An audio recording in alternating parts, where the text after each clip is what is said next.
Las reformas acometidas por el Gobierno han dilapidado en tan solo 2 años derechos sociales que había llevado décadas conseguir. Así es lo que se conoce como el efecto Camilo VI. En construirse una carrera respetable tardó décadas y para echarla abajo solo necesitó 2 palabras: mola mazo. Empezamos repasando los derechos que hemos perdido en materia laboral. Con la reforma aprobada en el año 2012 se facilita el despido procedente, indemnizado con tan solo 20 días por año trabajado. La empresa puede bajar los salarios de los trabajadores cuando declare menores ingresos y se impone el arbitraje a los convenios colectivos no renovados. Bien, a la vista de estas condiciones, lo que me sorprende es que desde el Gobierno se diga que los jóvenes españoles emigren por espíritu aventurero. Lo que es una auténtica aventura es sobrevivir aquí. ¿Quién lo iba a decir? Ha pasado ya más de 1 año desde que se aprobase el recorte de las prestaciones por desempleo y la diputada del PP, Andrea Fabra, dijera esto.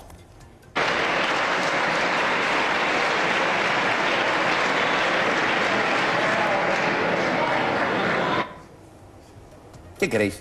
Es una familia a la que le gustan los conceptos locos. Parados sin prestaciones y aeropuertos sin aviones. Bueno, y recordemos que Andrea Fabra sigue siendo diputada. Bien, analizamos ahora los derechos educativos que hemos perdido y que difícilmente volveremos a recuperar. El curso pasado, 25.000 alumnos menos se beneficiaron de becas. Y en este curso hay 20.000 profesores menos. También han disminuido las ayudas a comedores y libros. Bueno, este recorte de educación va a suponer que muchos alumnos tengan que aspirar a muy pocas becas. Pero yo estoy a favor. Van a aprender qué es el espíritu competitivo.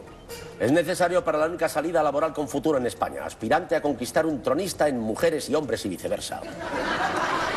En cuanto a derechos dilapidados, también hay que recordar que en un panorama de enorme conflictividad laboral que va a tener reflejo en el ámbito judicial, el Gobierno ha decidido subir las tasas.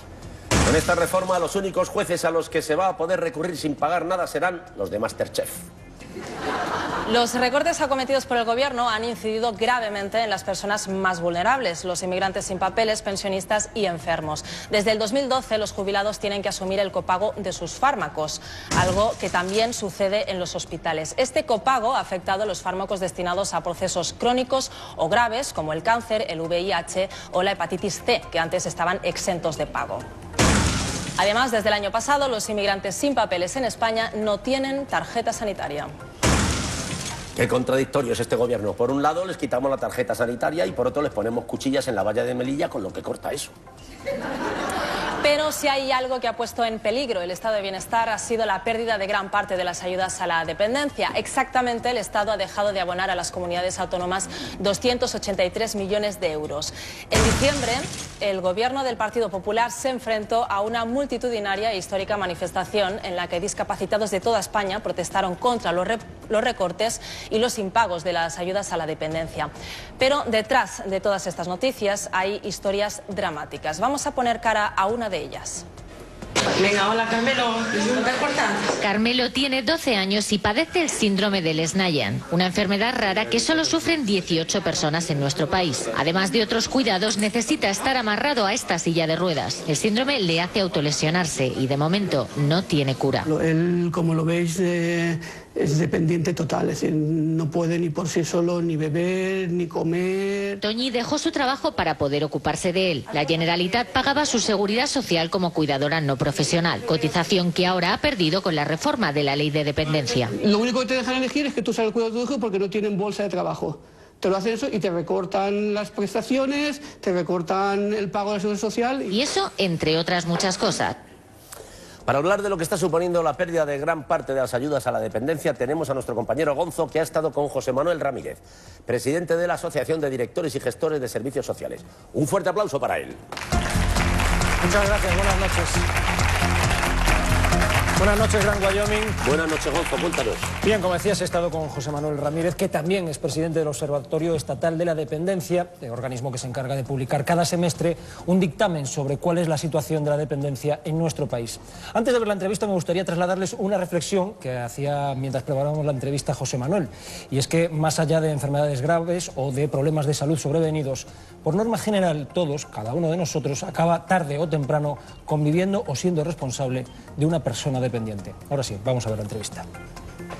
Estoy con José Manuel Ramírez, presidente del Observatorio Estatal para la Dependencia. José Manuel, gracias por atendernos. Muchas gracias. Primera pregunta, ¿qué significó en el año 2006 la aprobación de la Ley de Dependencia? Bueno, la Ley de Dependencia supuso el mayor avance en protección social en el ámbito de los servicios sociales que ha habido en los últimos 3 lustros. Es comparable a como supuso la generalización y la universalización de la sanidad pública o de las pensiones no contributivas.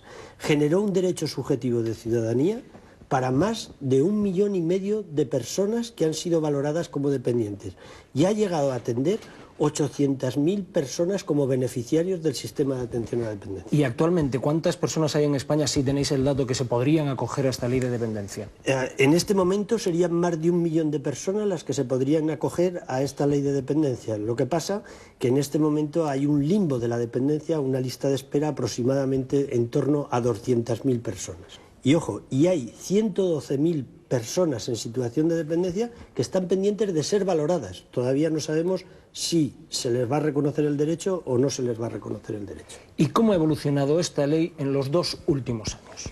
El gobierno de Rajoy, cuando entró en diciembre del 2011, en los primeros días, 9 días después, hizo un recorte a través de un Real Decreto quitando derechos. Aplazó la atención a los denominados dependientes moderados a enero del 2015, es decir, lo sacó de la lista de espera. El segundo recorte fue a través de los presupuestos, suprimió el nivel acordado de financiación. Eso supuso quitar 285 millones de euros que dejó de ingresar en el sistema de atención a la dependencia para atender a las personas en situación de dependencia. Y luego hizo otro gran Real Decreto que prácticamente hizo una derogación encubierta de la ley en julio del 2012. Hizo que 400.000 cuidadoras familiares dejaran de percibir un 15% de su prestación económica. Ha suprimido los niveles. Eso significa que para alcanzar un grado ahora 3 hace falta estar mucho peor que se estaba cuando existían los niveles. Pero hubo un elemento muy dramático que fue precisamente que amplió el plazo de atención a 2 años y medio. Mire, el 54% de las personas dependientes son personas mayores de 80 años. Su esperanza de vida son 4 o 5 años. Si tú le pones un plazo de atención de 2 años y medio, significa que decenas de miles de personas dependientes que tenían derecho a ser atendidas probablemente fallezcan, decenas de miles, sin recibir la atención a la que tienen derecho. Vamos a convertir estos datos que me ofreces, si te parece, en un caso práctico. ¿Cuáles serían las diferencias entre una persona que en el año 2011 es reconocida como beneficiaria de esta ley, si esa misma persona pasase por ese mismo proceso tal día como hoy? La diferencia es clara, es que la persona tal día como hoy no tiene muchas posibilidades, prácticamente ninguna, de ser atendida en el sistema de atención a la dependencia, porque incluso se destruye el número de beneficiarios. Mensualmente, en este año, se han destruido 1.182 casos. Probablemente muera sin la atención a la que se le ha reconocido el derecho. José Manuel, las ayudas a los cuidadores familiares se han reducido desde el Gobierno en un 15%. ¿Cómo afecta esto a las familias de personas dependientes?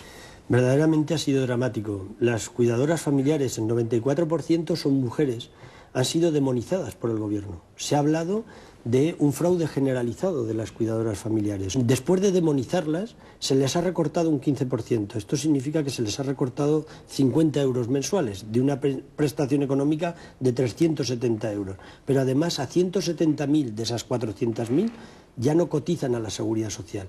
Esto ha sido una gran involución para la mujer. Sin duda alguna, o son las madres de los niños que están malitos, que tienen un problema grave de discapacidad, o son los hijos o las hijas o las sobrinas de aquellas personas que son mayores, que son abuelos o abuelas, que tienen Alzheimer, que tienen un problema grave y que son las que verdaderamente las están cuidando, ¿no? Trabajo de 24 horas diarias. Tenemos un gobierno que dice que uno de sus grandes objetivos en esta legislatura es crear empleo. ¿Las políticas que siguen respecto a la ley de dependencia ayudan a generar empleo o al contrario? Sí, estos recortes de la ley de dependencia, aparte de vulnerar los derechos humanos, son antieconómicos, porque por cada 1 millón de euros que invertimos en la ley de dependencia generamos 30 puestos de empleo estables, directos y no deslocalizables. Cuando tú inviertes 1 millón de euros, 430.000 euros retornan a las arcas del Estado en ese mismo año en virtud de los retornos de los impuestos, del IRPF, el IVA, la Seguridad Social. Si no tienen corazón, que cojan la calculadora. ¿Sabes lo que me está pasando escuchándote? Que si me pongo en un lugar de un dependiente, para el que la realidad es bastante complicada en el día a día, no transmites precisamente esperanza sobre su futuro. Estoy convencido de que la ley de dependencia se va a recuperar y la atención a las personas más vulnerables se tiene que recuperar. Por 4 razones. Primero, por nuestra pirámide sociodemográfica. Vivimos en un país de personas mayores. La segunda, porque ahorra costes económicos, sobre todo costes sanitarios. La tercera, porque genera muchos retornos económicos y sobre el empleo. Y la cuarta, aunque esta razón solo es para políticos con alma, es porque es de justicia social. Buen trabajo, Gonzo. Bien, ya puedes lanzar tu pregunta incómoda. Sí, pues la verdad es que quería preguntarte, ¿no crees que si hay alguien en este país que no puede quejarse del gobierno del PP eres precisamente tú? Te equivocas, soy el principal damnificado. ¿Qué dices? Antes de que llegasen esos, yo hacía un programa de humor. Ah, sí. 1, 2, 3.